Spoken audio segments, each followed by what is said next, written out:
ได้หอยหอมมา2 ห่อจ้าพี่น้องจ้าพูดห่อนี้100จ้ะเพิ่นกระแถมมาให้อยู่2 หน่วย 3 หน่วยนี่อันนี้ซื้ออ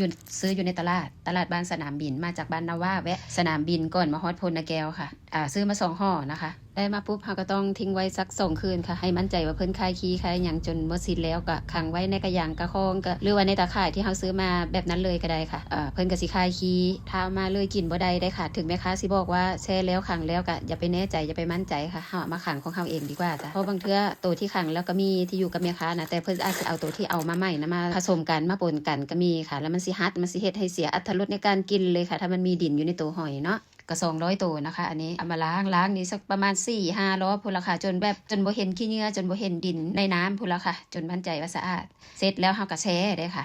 แช่ปะไว้ซื่อๆนี่แช่ให้เพิ่นลอยอยู่ในน้ำไต่อยู่ในน้ำเพื่อว่าในปากเพิ่นอาจสิมี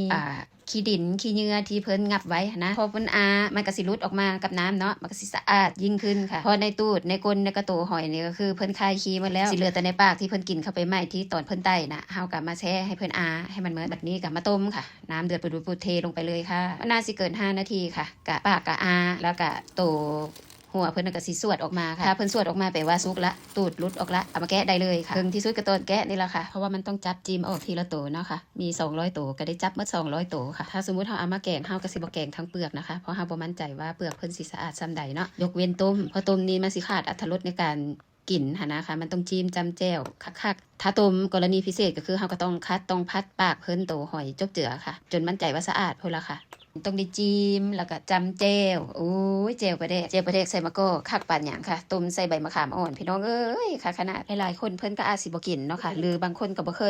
คยกินเลยก็มีค่ะบางพื้นที่อาจสิบ่มีเนาะแต่อย่างแป้งนี่คือพ่อแม่พากินมาแต่น้อยจ้ะแต่ว่าทุกวันนี้นี่คือหากินยากมากที่ซื้อมานี่คือตกตัวละบาทนะคะตกตัวละบาทเลยได้ค่ะบ่แม่นธรรมดาเด้ค่ะเพราะว่าเพิ่นอาจสิอยากสูญพันธุ์แล้วหั่นนะจ้ะตะกี้นี่คันสิเว้าอีหลีนี่หน้าฝนเพิ่นสิบ่กินกันเพิ่นสิกินกันหน้าแล้งเพราะว่าหน้าแล้งนี่มันสิแซ่บต้องไปขัวเอาตามโคกตามป่าเด้ค่ะแต่ซุมื้อนี้หน้าแล้งบ่ต้องพูดถึงค่ะขนาดหน้าฝนยังบ่มีให้กินแล้วค่ะหากินยากนี่อันนี้แกะเสร็จแล้วนะคะเช้านี้มื้อนี้เฮาสิเอาไปกอยจ้ะเพราะว่าเมื่อคืนนี่ต้มไปแล้วเนาะค่ะต้มนี่สิง่ายที่สุดกอยแกงนี่มันสิหลายขั้นตอนเพื่อเฮาสิมาแกะมาหยังมาล้างแกะเสร็จแล้วก็มาล้างออกอีกได้ค่ะแล้วเผื่อว่ามีขี้มีหยังติดในปากในหัวเพิ่นเฮาก็เอาออกจ้ะนี่ก็ขั้นตอนการกอยนะคะก็บ่มีหยังพริกคั่วข้าวคั่วผงชูรสมะนาวน้ำปลาร้า